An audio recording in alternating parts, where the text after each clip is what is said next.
Welcome to Chapter 8, The Father and Freedom.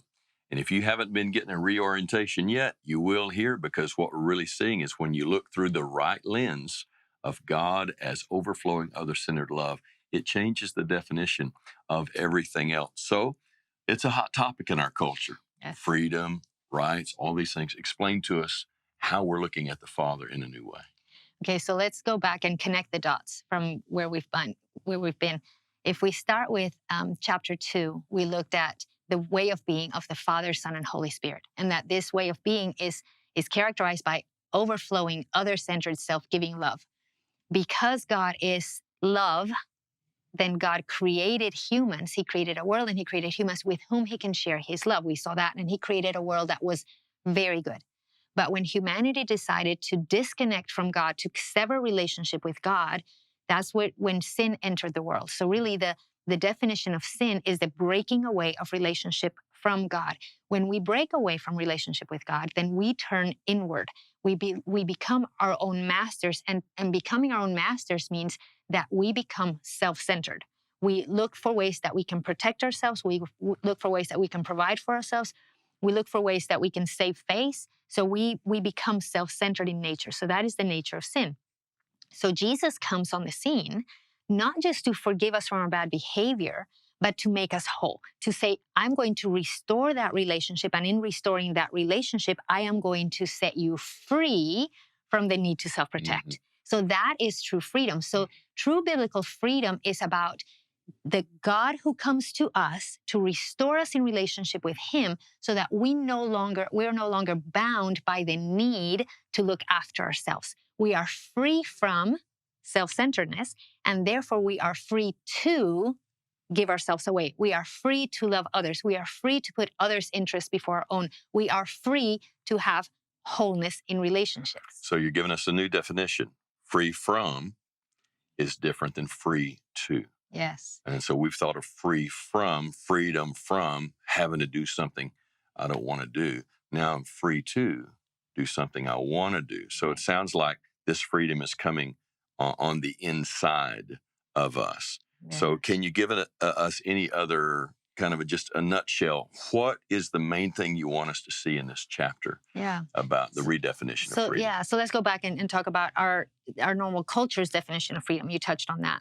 In our culture, the way that we've been taught, which again comes from a broken lens of humanity, is that freedom is being able to do whatever I want to do with no hindrance whatsoever. That is self-centered at the core. Mm-hmm. So there's no real freedom in that. Yes. If my freedom is so that I can please myself, I am bound by the need to self-protect. So freedom, the freedom that God gives us is the opposite. It's such a sense of wholeness that I don't have to look after my own interests. So I can turn the other cheek. I can forgive quickly. I can bless those who persecute me, even while they're persecuting me. There's real freedom in that. It's not freedom of expecting other people to take my chains away or take whatever makes me feel like I'm being held prisoner. Freedom is able to say, in whatever condition I'm in, like the Apostle Paul said, he was in a prison cell in Philippi, writing, and he says, I rejoice in the Lord always, and I am content in every occasion. That's real freedom. You're in prison and not wanting to get out because you're so free inside. So it's a total reorientation of our life where freedom is a condition of the heart, and then that'll have an outward manifestation. Yeah, so you're saying that freedom is not our circumstances necessarily, but our condition. So whether we're in a jail cell or in a job we don't like or in a relationship that we're struggling with, we can still live in a freedom. Yes. Was it David that said in Psalm 23, you've prepared a table before me in the presence of my enemies.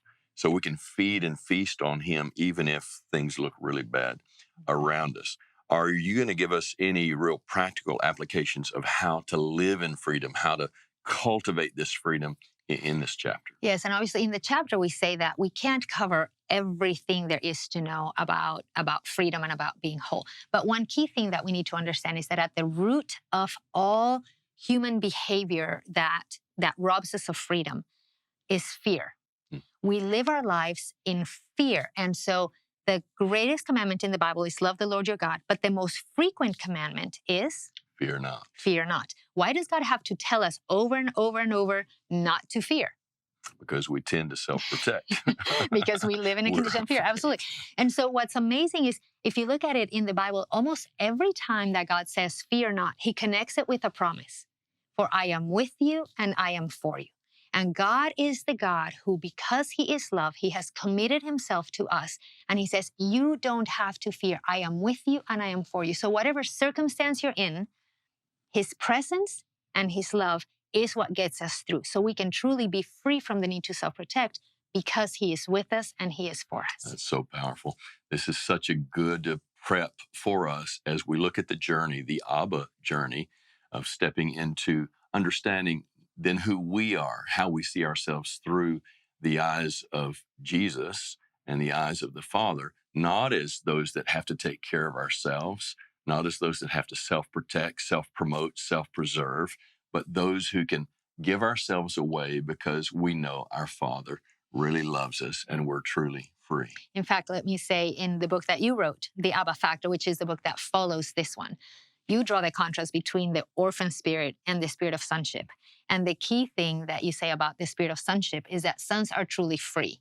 And they are free, so they don't have to. Sons are free from the need to self-protect. So we say that sons have nothing to hide, nothing to fear, nothing to lose, nothing to prove.